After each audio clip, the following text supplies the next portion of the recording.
السلام عليكم ورحمة الله وبركاته. إن الحمد لله نحمده ونستعينه ونستغفره ونعوذ بالله من شرور أنفسنا وسيئات أعمالنا. من يهده الله فلا مضل له ومن يضلل فلا هادي له. وأشهد أن لا إله إلا الله وحده لا شريك له. أشهد أن نبينا محمدا عبده ورسوله صفيه وخليله وخيرته من خلقه وأمينه على وحيه. قد بلغ الرسالة وأدى الأمانة ونصح الأمة وجاهد في الله حق جهاده حتى أتاه اليقين. صلوات الله وسلامه عليه وعلى آله وصحبه وسلم أجمعين. أما بعد، أيها المسلمون والمسلمات الحاضرون والحاضرات، أوصي نفسي وإياكم بتقوى الله. قد قال جل في علاه: يا أيها الذين آمنوا اتقوا الله حق تقاته ولا تموتن إلا وأنتم مسلمون. يا أيها الناس اتقوا ربكم الذي خلقكم من نفس واحدة وخلق منها زوجها وبث منهما رجالا كثيرا ونساء. واتقوا الله الذي تساءلون به والأرحام إن الله كان عليكم رقيبا. يا أيها الذين آمنوا اتقوا الله وقولوا قولا سديدا يصلح لكم أعمالكم ويغفر لكم ذنوبكم ومن يطع الله ورسوله فقد فاز فوزا عظيما. واعلموا أن خير الحديث كتاب الله وخير الهدى هدى محمد صلى الله عليه وسلم وشر الأمور محدثاتها فإن كل محدثة في الدين بدعة وكل بدعة ضلالة وكل ضلالة في النار. Ma'asyiral muslimin, hadirin dan hadirat, saudara-saudari sekalian yang dirahmati Allah Subhanahu wa taala, puji dan syukur tak jemu kita haturkan kehadiran Allah Subhanahu wa taala atas nikmat-nikmat yang begitu banyak dan besar kepada kita sekalian. Nikmat iman Islam, nikmat sehat walafiat, dan nikmat taufik dari Allah Subhanahu hingga Allah kumpulkan kita di majlis yang mulia ini, yaitu majlis ilmu. Besar harapan kita kepada Allah Subhanahu. Semoga Allah Subhanahu wa taala selalu membimbing kita, memberi hidayah kepada kita, dan memberikan ilmu yang bermanfaat dan membuahkan amal, dan juga memberikan keistiqamahan di atas agama Allah. Salawat serta salam semoga selalu tercurah kepada junjungan kita Nabi besar Muhammad sallallahu alaihi wasallam, serta keluarganya, para sahabatnya, dan umatnya hingga akhir zaman.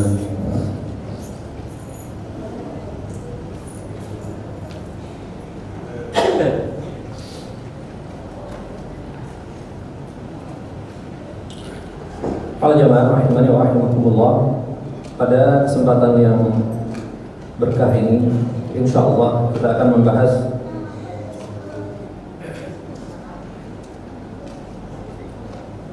tentang dosa besar yang ke-32 dari kajian kitab Al-Kabair, buah karya dari Al-Imam Al-Zahabi rahimahullah.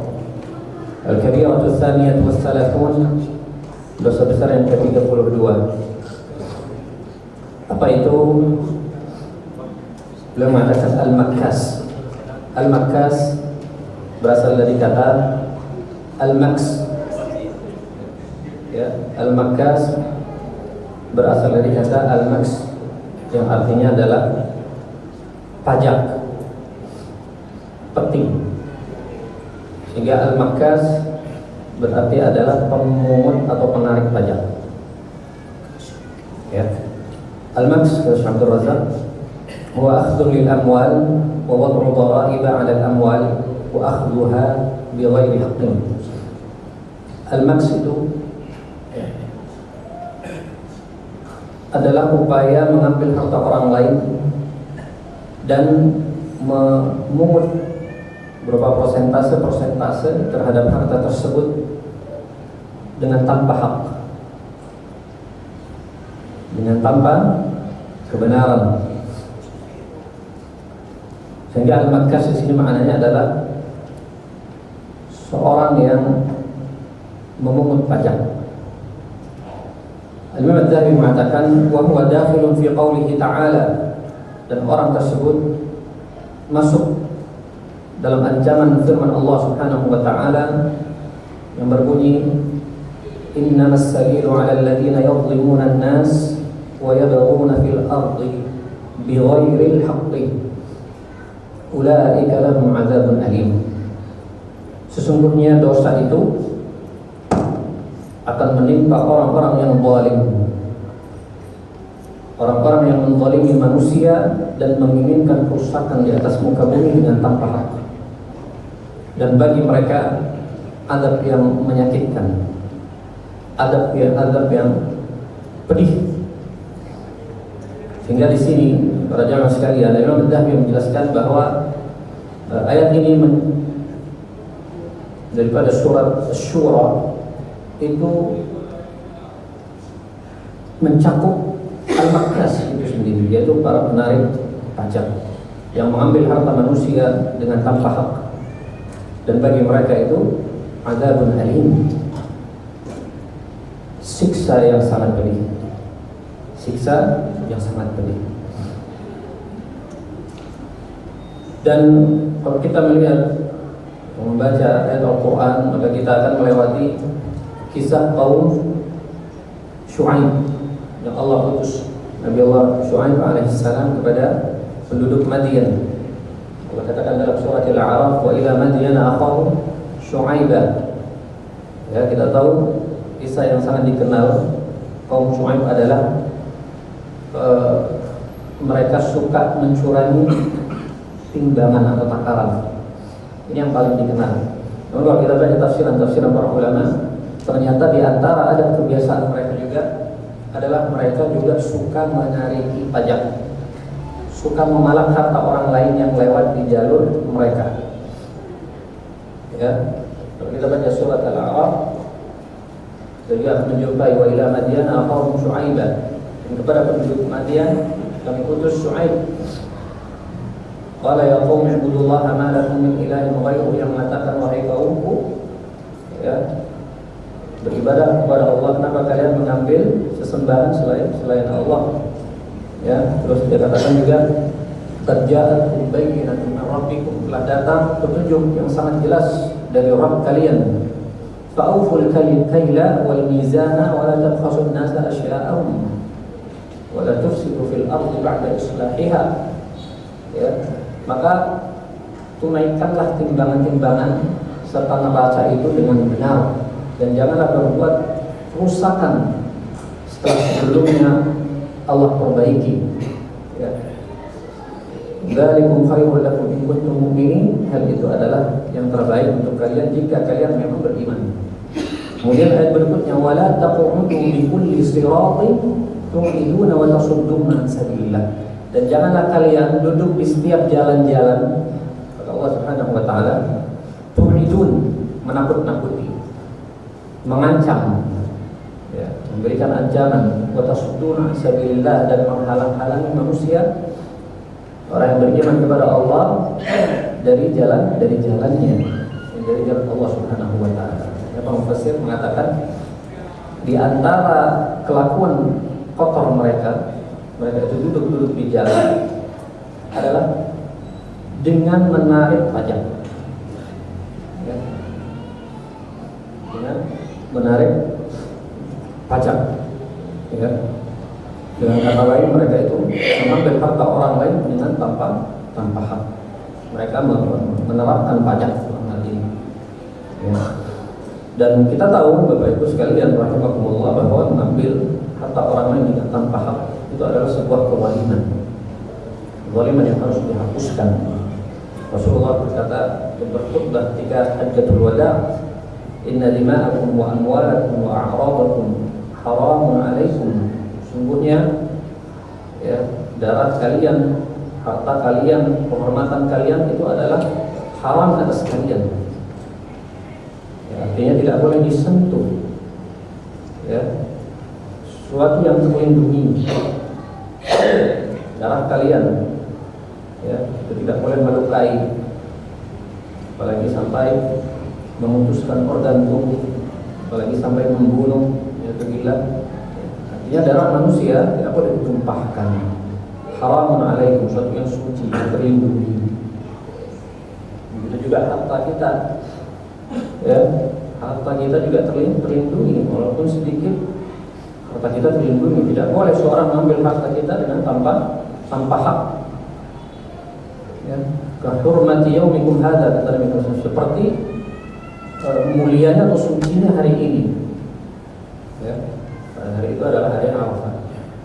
Fi syahrikum hadza, seperti kesuciannya bulan ini juga, yaitu bulan Dzulhijjah, yaitu bulan haram. Fi baladikum hadza, di negeri kalian ini, itu negeri Makkah Mukarramah, yang juga kota paling suci di atas muka bumi. Ya. Nabi menekankan akan hal ini, Bapak Ibu sekalian. Dalam hadis yang lain juga, kullu muslim 'ala muslim haramun damuhu wa maluhu wa irduhu.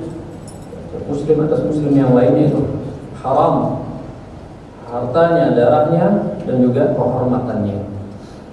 Ya. Maka termasuk dosa apabila seseorang mengambil harta saudaranya dengan tanpa hak, meskipun hanya sebatang kayu siwak, walau qadidin min arab. Kayu siwak berapa harganya Bapak Ibu? Paling satu real itu sudah dapat kayu, 2 real bisa dapat banyak. Oleh sakap kalau satu siwak yang murah. Ya. Maka ini hal yang perlu kita perhatikan. Dengan tanpa hak, ya. Kalau dengan cara yang hak, boleh. Ya, misalnya ada orang tidak mau membayarkan zakatnya, maka si amil, si jabis zakat, istilahnya jabi dengan dahulu para pemungut zakat, itu berhak untuk mengambilnya dengan cara paksa. Ini dengan hak namanya. Ya, ini salah satu contoh sederhananya. Maka kalau kita berbicara pajak, maka itu adalah harta yang diambil dengan tanpa hak, ya, dan termasuk dalam kategori memakan harta orang lain dengan cara zalim, ya. Dan kita tahu juga bahwa harta seorang muslim itu tidak boleh kita ambil kecuali orang tersebut ridha, hatinya nerima, hatinya legowo. Bahkan kalau para salafus saleh dulu, misalnya ada si A ngasih hadiah kepada si B, setelah hadiah itu diberikan lalu datang si C, lalu katakanlah si C melihat si B dikasih hadiah, si A merasa gak enak, si A juga ngasih kepada si C hadiah yang sama. Maka si C itu kan perlu memastikan dulu, ini kamu ridho nggak kasih ke saya, apa karena alasan nggak enak. Jadi saking hati-hatinya, Adapun zaman sekarang, Bapak Ibu sekalian, ya, telah datang apa yang dikatakan oleh Nabi Rasulullah SAW, sayati 'ala nasi zamanun la yubalil mar'u bima akhadha. Kalau sekarang masa bodoh, main terobos aja. Ya, dia orang lain ridha, enggak ridha, asal ambil saja. Ya, makan aja yang penting. La yahillu malu muslimin illa bi nafsin minhu, kata Nabi SAW. Tidak halal kata seorang muslim kecuali dengan hati yang lapang dari pemiliknya, ya, kecuali dengan keridhaan pemiliknya. Kemudian Al-Imam Al-Dhahabi melanjutkan, wa fil hadis, dan juga Al-Makkas itu masuk dalam sebuah hadis, fi zaniyati allati tahharat nafsaha bil rajmi, termasuk dalam ancaman bagaimana tertera dalam hadis az-zaniyah atau pezina yang menyucikan dirinya dengan cara dirajam. Jadi ketika ada seorang wanita pezina, dia mengakui akan perbuatannya tersebut dan ingin menebusnya agar suci dirinya, agar dosa yang digugurkan oleh Allah Subhanahu wa taala dengan cara dirajam. Lihat apa kata Nabi SAW ketika melihat wanita tersebut, laqad tabat taubatan law tabaha sahibu maksin la ghufira lahu. Coba lihat Bapak Ibu. Apa kata Nabi SAW? Sungguh wanita ini telah bertaubat. Jika pemungut pajak itu bertaubat seperti taubatnya orang ini, baru dia akan diampuni. Saya ulangi. Wanita ini kata Nabi telah bertaubat. Seandainya pemungut pajak bertaubat seperti taubatnya wanita ini, pasti akan diampuni atau baru diterima taubatnya oleh Allah Subhanahu wa taala. Ini menunjukkan Bapak Ibu bahwa pemungut pajak itu dosanya besar sekali. Sampai Nabi SAW mengatakan seperti ini, memberikan permisalan seperti ini. Dan di dalam riwayat lain juga ada. Ya, Nabi memberikan permisalan bagaimana kejinya adalah dosa al-maqsi. Ya, artinya taubatnya bukan taubat remeh-temeh, harus benar-benar taubat baru akan diterima pemungut pajak itu. Ini bukan kata saya Bapak. Ini kata Nabi kita alaihi wasallam. Ya. Laqad tabat taubatan law taba sahibu maksin law ghufira lahu. Fi riwayat aku bila min baru akan diterima. Oh, benar-benar bertobat. Kita tahu tobatnya wanita ini pasti tidak main-main, atau bertobat sampai menyerahkan diri dirajam. Bayangin. Pemungut pajak kalau tobat yang diterima harus sama begitu. Ini menunjukkan akan ini merupakan dosa besar, dosa yang besar. Nabi juga menggolongkan al-makas termasuk dari dosa besar. Ya. Kemudian beliau melanjutkan wal-makas fihi syabahun min qat'it tariq. Dan penarik pajak itu ada kesamaan dengan qat'it tariq. Qat'it tariq ini penyamun. Ya. Penyamun, apa ya? Orang yang perampok tapi yang duduk di jalan-jalan, pemalak. Lewat sini dipalakin. Ini daerah saya, ini kamu harus bayar. Ini wilayah saya, kalau ditilang kamu harus bayar sekian dan sekian. Ya. Atau dapat persentase, untuk perdagangan apa, saya harus dapat persentase dari kamu, dapat bagian. Ya, kalau diambil semua ya bukan makas, bukan apa namanya, penarik pajak. Ya, ini kopi motor dia ngambil semua, kebanyakan. Ya, biasanya itu kopi motor kalau tidak diambil harta semuanya, atau dia membunuh orangnya, ya, atau mengambil hartanya dan tidak dibunuh orangnya. Ya, adapun penarik pajak, kenapa ada kesamaan di situ? Karena kata ulama, dia juga sama-sama memalak harta orang lain. Artinya sama-sama mengambil harta orang lain dengan tanpa hak. Itu kesamaan yang pertama. Kemudian bedanya apa? Kalau perampok atau pencuri itu biasanya mengambil semua harta. Tapi kalau menarik pajak itu tidak semuanya diambil. Dia mengambil persentase 5%. 10%, 15%, ya. Namun tetap saja mereka termasuk memakan harta orang lain dengan tanpa. Yang dimakan itu haram, suhat. Yang dimakan itu suhat. Ya. Kemudian Imam Ghazali melanjutkan bahwa syabun minal lis, dan menarik pajak itu lebih jelek daripada pencuri. Pemungut pajak lebih jelek dari pencuri. Ini kata Imam Ghazali rahimahullah. Kenapa? Para pencuri itu ngambil hartanya diam-diam. Tapi kalau penarik pajak terang-terangan, bahkan dibuat aturan, mungkin ditempel aturannya lalu disebarluaskan. Makanya dia katakan lebih jelek, lebih buruk daripada pencuri. Dasar atau lis. Dan Rasulullah SAW mengancam para al-makas, para pemungut pajak ini dalam sebuah sabdanya dan riwayat Imam Ahmad dengan sanad yang sahih, la yadkhulul jannata sahibu maksin, tidak masuk surga para pemungut pajak, tidak akan masuk surga, tidak akan masuk surga. Kalau ada yang bertanya, bukankah di Indonesia ini Pak Ustaz pembiayaan negara lebih dari 80% ini bersumber dari pajak, 82% sekian. Apa bisa pemimpin mengelola negara tanpa pajak? Ini biasanya ditanyakan kalau ada pembahasan seputar pajak. Kita lihat bagaimana Rasul SAW dan juga para pemimpin-pemimpin yang ada sebelumnya, apakah mereka menarik pajak?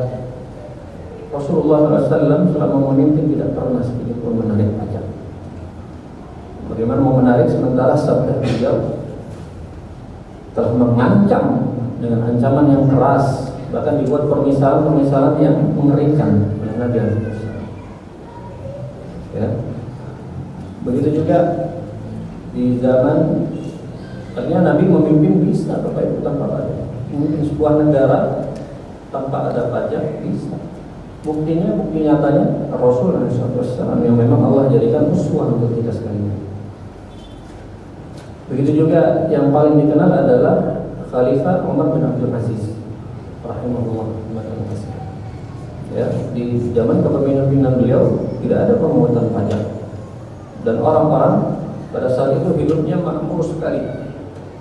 Ya, adil beliau dalam memimpin, bahkan dari efek keadilannya dikatakan ketika itu bahkan kalau misalnya domba sama serigala dikumpulkan dalam satu kandang, maka serigala itu tidak mau makan domba. Ini sebuah hiasan dari saking adilnya gitu beliau dalam memimpin, dalam menyejahterakan rakyat. Bahkan yang namanya gandum ditabur-taburkan untuk burung. Di zaman beliau nyari orang fakir miskin itu susah, hingga orang muzaki, orang yang mengeluarkan zakat, nyari mustahiknya susah, pusing. Mana saya mau ngasih itu zaman Abdul Aziz. Dan di situ tidak dipungut yang namanya pajak. Maka dikatakan ada ketika itu ada orang Badui mengaku kambingnya itu dimakan serigala pada suatu malam. Lalu orang Badui ini mengatakan pasti ini ada ketidakadilan saat ini di atas muka bumi. Ketika kambing dimakan serigala. Ternyata setelah bertanya, si Arab Badui ini ternyata dapat informasi Umar bin Abdul Aziz telah meninggal. Umar bin Abdul Aziz telah meninggal. Jadi selama 2 tahun sekian bulan, 2 tahun setengah dari kepemimpinan beliau, masyarakat ketika itu rakyat hidup dalam kemakmuran dan kesejahteraan. Ini kalau pemimpin sudah adil ya, sampai hewan pun tidak saling memusuhi. Ini dari saking adilnya, apalagi manusianya ya.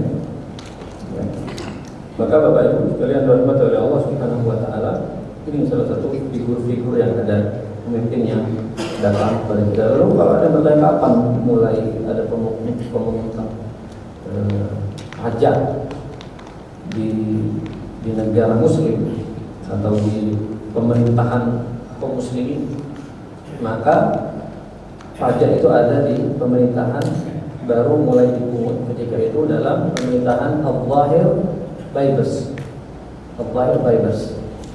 yaitu di abad ke-7 ya, pertengahan abad ke-7, 650-an Hijriah ya, pada sekitar abad pertengahan abad ke-7 Hijriah.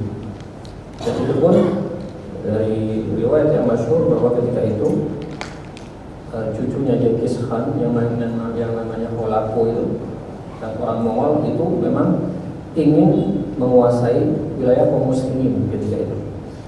Sementara pemimpinan dia, negara sedang tidak ada baik-baik saja kayak ekonominya, sehingga si Zahir Baibars ini mengumpulkan para ulama dan dia ingin mewajibkan pajak kepada semua rakyatnya. Untuk apa? Untuk untuk perlengkapan perang agar kaum muslimin bisa menang melawan Mongol ketika itu. Ya. Maka Bapak Ibu sekalian rahimahullah, ketika dikumpulkan para ulama ketika itu, semuanya ulama setuju ketika itu kecuali satu. Siapa beliau? Al-Imam An-Nawawi rahimahullah taala. Imam An-Nawawi rahimahullah yang tidak setuju ketika itu. Dan dikatakan dipanggil oleh Raja Al-Zahir Baibas. Kenapa? Saya tidak akan memfatwakan boleh, kata Imam An-Nawawi, kecuali apa? Kecuali setelah raja Anda dan juga panglima-panglima Anda, pejabat-pejabat Anda semuanya itu mengeluarkan hartanya dan perhiasan-perhiasannya untuk menutupi itu tersebut, untuk membeli atau mempersiapkan perlengkapan perang itu. Kalau tidak cukup, baru boleh menarik dari rakyat. Dia kata Imam An-Nawawi. Kenapa beliau mengatakan seperti itu? Karena Al-Zahir Baibas itu dulu adalah seorang budak. Jadi Raja Zahir Baibas itu dulunya seorang budak. Ini salah satu pemimpin dari Daulah Mamalik yang dipimpin oleh budak-budak. Ini diantaranya Zahir Baibas. Dia itu dulunya budak. Ya, dia mengkudeta pemimpinan ketika itu dan memilih orang-orang dekatnya menjadi kolega-koleganya, menjadi panglimanya, menjadi sekutu-sekutunya, gitu ya. Otomatis namanya budak dan punya urus. Ketika dia memimpin, dia menimbunnya harta sebanyak-banyaknya, gitu ya. Pakaiannya mewah, tumpangannya mewah. Makanya Imam Nawawi mengatakan, ngapain narik dari rakyat, coba yang Anda dulu dikeluarkan sama angkai-angkainya. Kalau kurang, akhirnya marah. Zahir Baibas marah, akhirnya diusir Imam Nawawi. Diusir, dikeluarkan dari Baghdad. Setelah itu di Baghdad itu kehilangan ya, para ulama kehilangan sosok Imam Nawawi rahimahullah taala dan meminta kepada raja agar dijemput kembali Imam Nawawi dari kampung halamannya. Dia dari kota Nawawi, namanya dikatakan An-Nawawi, dari kota Nawawi. Dijemput, apa kata Imam Nawawi? Saya tidak akan masuk ke Baghdad kecuali setelah Zahir Baibas itu tidak ada, dia meninggal dunia. Tidak mau dia ada. Dan tak lama kemudian dia meninggal dunia. Ini Imam Nawawi masuk. Maka Bapak Ibu sekalian, ini baru terjadi pemungutan pajak ketika itu di pertengahan abad ke-7 Hijriah. Ya, di pertengahan 7 Hijriah. Kita lanjut dulu. Apa yang dituliskan oleh Imam Az-Zahabi. Fa inna man 'asafa an-nasa wa jalada 'alaihim dhara'iba fa huwa adlamu wa aghshamu mimman ansafa fi maksihi wa rafaqa bi ra'iyatihi. Dan sungguh, kata beliau, orang yang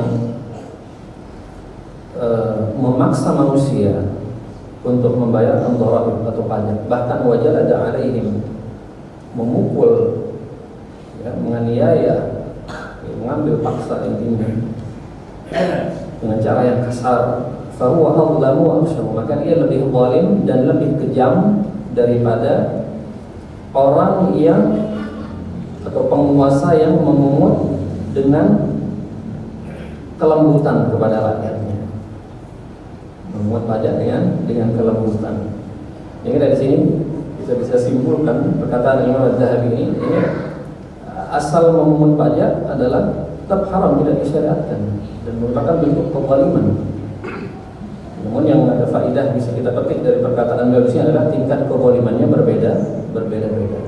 Hingga yang memungut secara zalim, secara berlebihan, secara paksa, itu dia katakan adlamu wa aghsham, lebih zalim dan lebih kejam daripada penguasa yang dia terpaksa memungut karena kebutuhan umum, tetapi dia dengan rakyatnya bersifat lemah lembut, maka ini tingkat kezalimannya lebih ringan. Ini maksudnya. Ini maksud dari kata beliau. Namanya pajak, kalau kita berbicara dalam hukum Islam ini pada asalnya adalah haram, tetap haram. Seperti saya katakan misalnya babi, apa hukumnya babi, makan babi? Haram. Maka pantas saya bilang halal. Dia akan bisa menjadi halal dalam satu keadaan. Kapan? Dalam keadaan darurat. Faman yadhurra ghayra baghin wala 'adin. Ya, dan itu pun ghayra baghin wala 'adin. Dia tidak memang tidak ada lagi, dia tidak makan. Tapi kalau tidak makan dia bisa meninggal. Makanya dia darurat. Dia harus makan. Wala 'adin, tidak berlebihan. Ya, bukan dimakan satu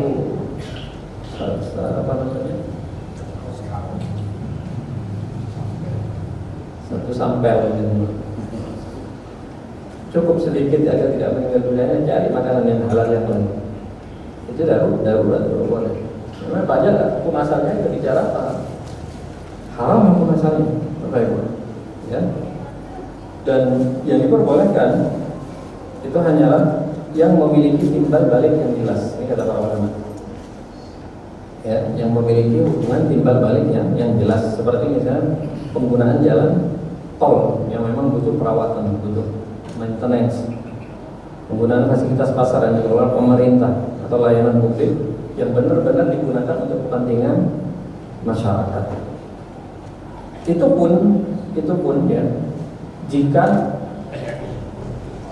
negara telah nantinya memiliki kekayaan lebih sumber dari alam atau zakat yang dikumpulkan ya, cukup banyak.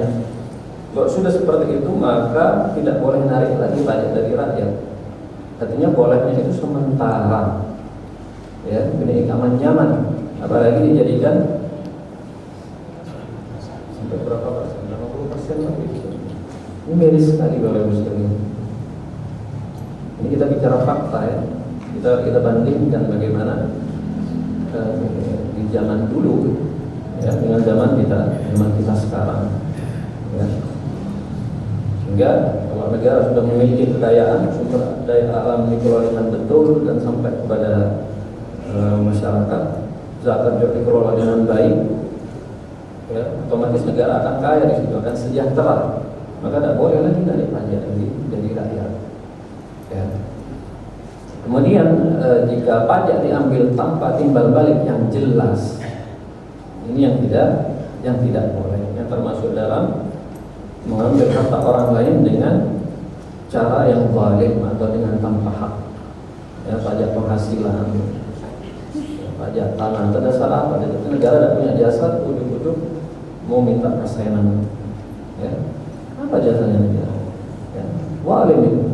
Bahkan Imam Ibnu Qayyim mengatakan ini adalah di antara kezaliman yang paling besar. Pemungutan ini apa bedanya sama nyercok itu? Terang-terangan kalau mencuri masing-masing sembunyi-sembunyi, terang-terangan. Maka Bapak Ibu sekalian, rahimahullah, para ulama membolehkan pemungutan pajak secara sementara. Dengan syarat negara itu benar-benar membutuhkan alias darurat. Artinya kalau ada mungut pajak ini bisa bubar negara. Seperti itu kira-kira. Tidak tahu ini darurat apa enggak? Untuk yang lebih tahu, anak kurang tahu misalnya. Indonesia darurat yang sampai mungut pajak sampai 50% lebih dari pajak. Kemudian yang kedua syaratnya tidak ada sumber lain.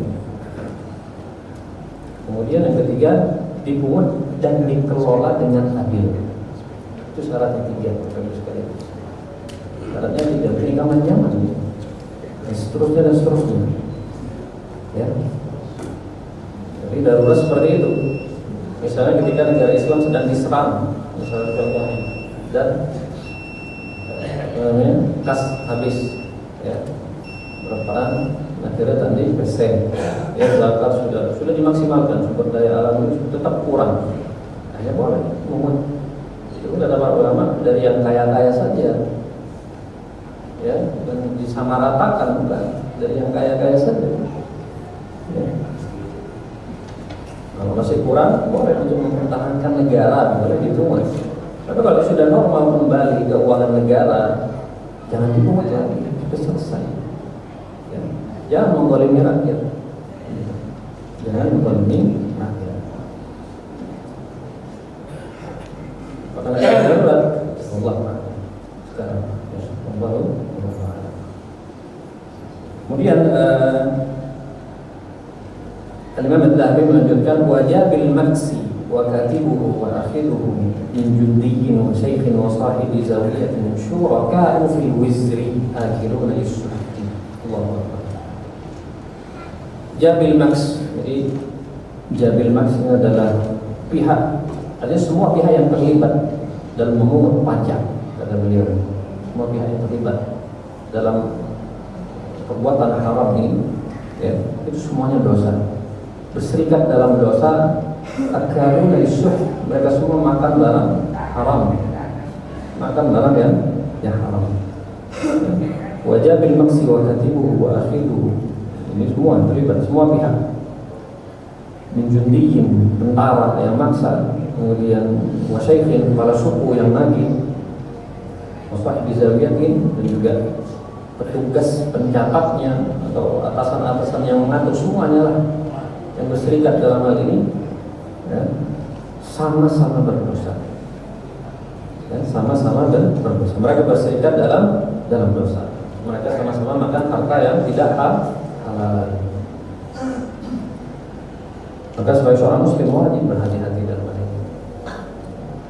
Wajib berhati-hati terhadap apa yang masuk dalam rekeningnya, ke dalam kantongnya untuk ngasih makan istri dan anaknya, ya, harus berhati-hati.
وجاء بالمكس وكاتبه وآخذه من جندي وشيخ وصاحب زاوية شركاء في الوزر آكلون للسحت.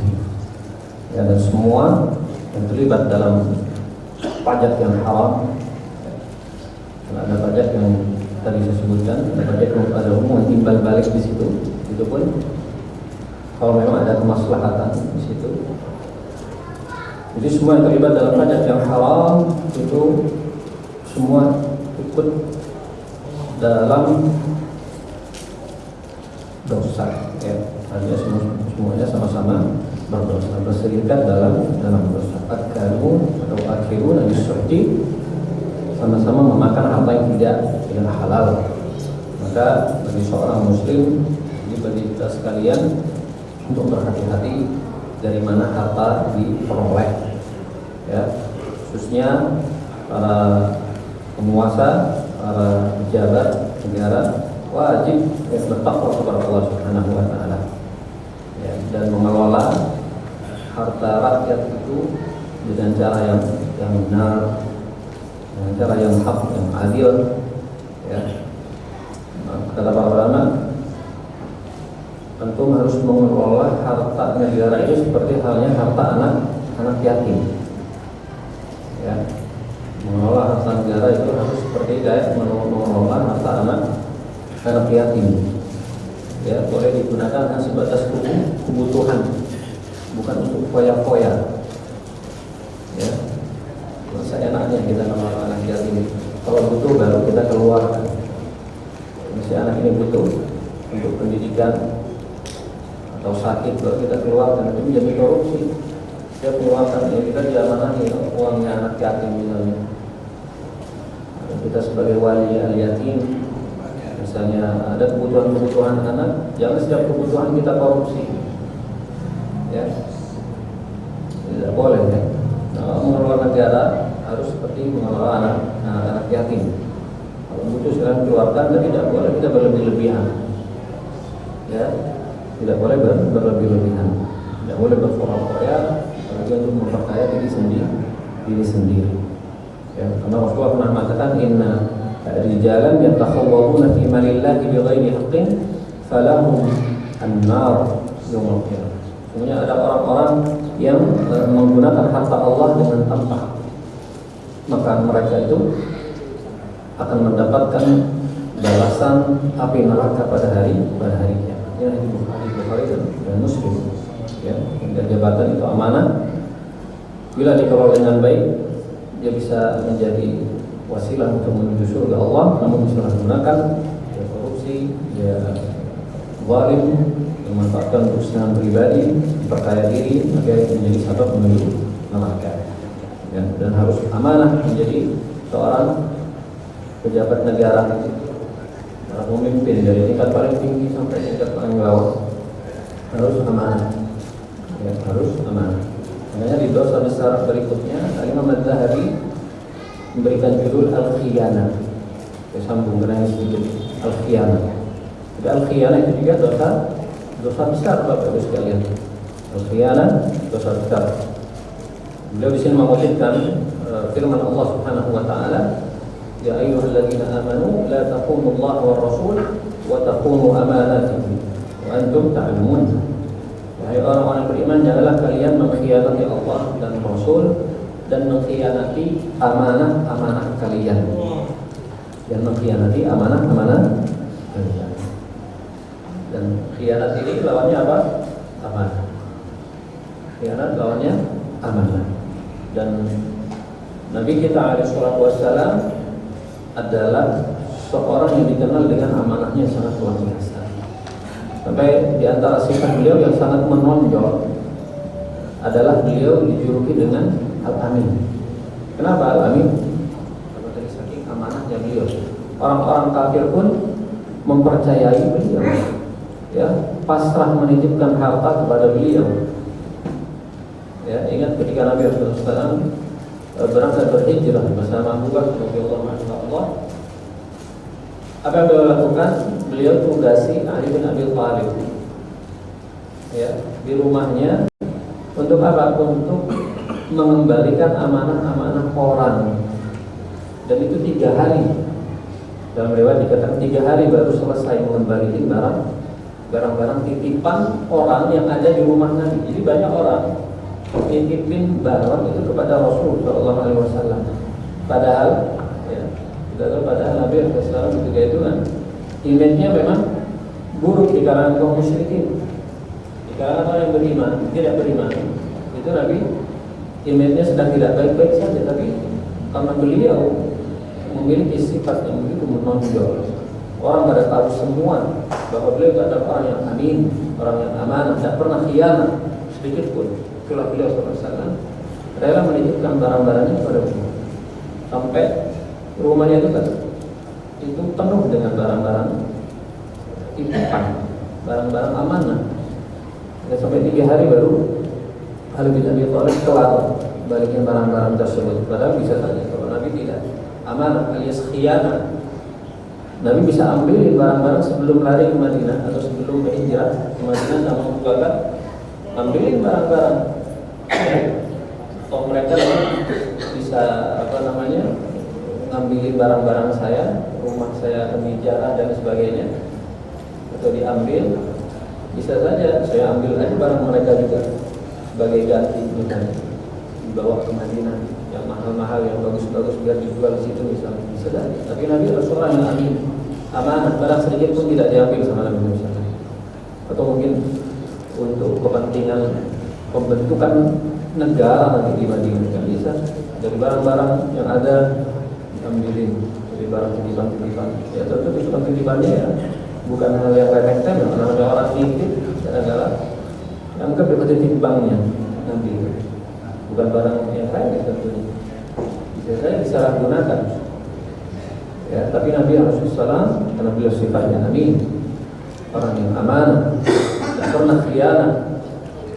Beliau balikan semua, bahkan mengutus orang lain sebagai wakil untuk mengembalikan barang-barang titipan yang ada. Ya, dan khianat ini adalah dosa besar. Khianat adalah dosa besar. Makanya Allah katakan la takhunullah wa rasulahu wa takhunu amanatikum wa antum ta'lamun. Jangan kalian mengkhianati Allah dan Rasul dan mengkhianati amanah-amanah kalian sedangkan kalian mengetahuinya. Sedangkan kalian mengetahuinya. Ya, sedangkan kalian mengetahuinya. Itu juga di sini Rasulullah SAW bersabda, ya, hadis yang berikut di sini, la iman la amanata lah wa la dina liman la ahdalah. Tidak ada keimanan bagi yang tidak memiliki amanah. Artinya iman yang tidak sempurna bagi orang yang khianat. Orang yang khianat itu tentu keimanannya tidak sempurna. Orang yang paling sempurna adalah orang yang sama sekali tidak ada sifat khianat pada dirinya. Ini maksudnya. Wa qala alaihi wasallam ayatul munafiqi thalath. Tanda-tanda orang munafik itu ada 3. Idza haddatsa kadzab wa idza wa'ada akhlaf wa idza tumina khan. Tanda orang munafik ada 3, jika dia berbicara dusta, jika dia berjanji dia ingkar, dan jika dia amanahi sesuatu dia khianat. Wal khianatu kata Imam Az-Zahabi fi kulli syai'in qabihah. Khianat dalam segala sesuatu itu qabihah, itu jelek. Ya. Khianat dalam hal apapun itu jelek. Wa ba'dhuha syarrun min ba'dhin, dan sebagian kejelekan tersebut lebih buruk daripada sebagian yang lainnya. Walaysa man khanaka fi filsin kama khanaka fi ahlika wa malika wa irtakaba al-adha'im. Maksudnya kata beliau, dan orang yang khianat dalam hal fils, artinya uang yang receh, itu tidak sama seperti orang yang khianat atau mengkhianati keluarga. Ya, seperti orang yang khianat dalam harta yang besar, ya, dan lain sebagainya. Ya, jadi khianat juga sebagiannya lebih besar daripada yang lainnya. Artinya ada khianat kecil, ada khianat besar. Ya, seorang pegawai memasukkan laporan tapi nominalnya kecil, berbeda dengan yang misalnya DPR yang triliunan. Ya, tingkat kewajibannya karena kemaslahatannya juga lebih jauh ya perbandingannya, gitu ya. Selebihnya jauh perbandingannya. Ya. Khianat misalnya dalam hal barang titipan berbeda dengan khianat di perihal keluarga misalnya. Ya. Misalnya melakukan perzinahan atau membuka rahasia rumah tangga ini lebih kecil dan lebih besar, ya, lebih alim. Atau mengkhianati harta arisan dia sebagai bendahara, tidak sama dia khianat dengan harta dia sebagai kepala banggar misalnya. Ya, berbeda, dia memegang uangnya sebuah negara sebagai menteri keuangan, berbeda. Dia khianat dalam hal ini dia lingkupnya kecil. Ya. Begitu juga dalam hal agama sama. Ya. Jangan berkhianat dalam hal agama atau menipu umat, ini juga sangat luar biasa, sangat luar biasa.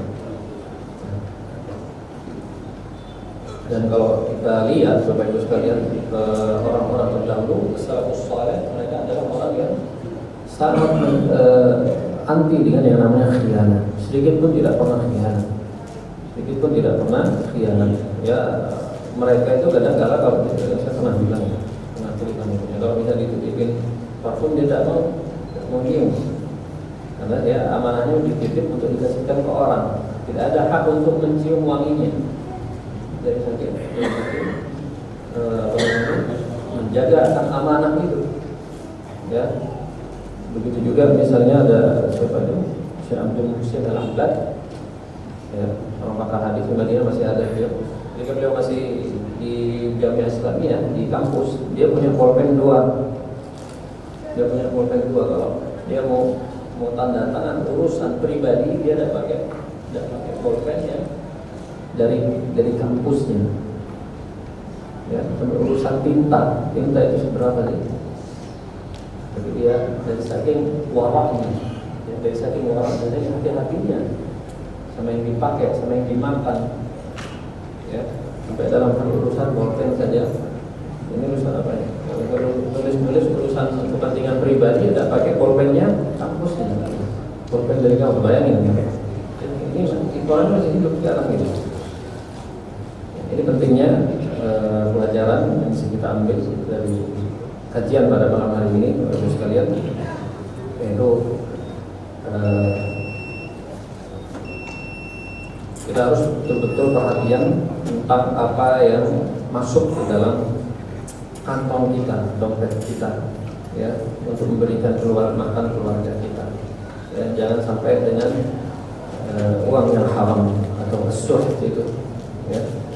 Otomatis bisa dipastikan, dia pastikan sendiri akan Allah jatuh keberkahannya, ya, akan Allah jatuh keberkahannya, dan bahkan bisa mendatangkan petaka cepat atau lambat, bisa dipastikan sendiri, ya. Berwasiat kepada diri sendiri dan juga para jamaah sekalian bertakwa kepada Allah Subhanahu wa taala. Ya, semoga Allah berikan kita taufik. Qul qouli hadza wa astaghfirullahi wa lakum. Wassalamualaikum warahmatullahi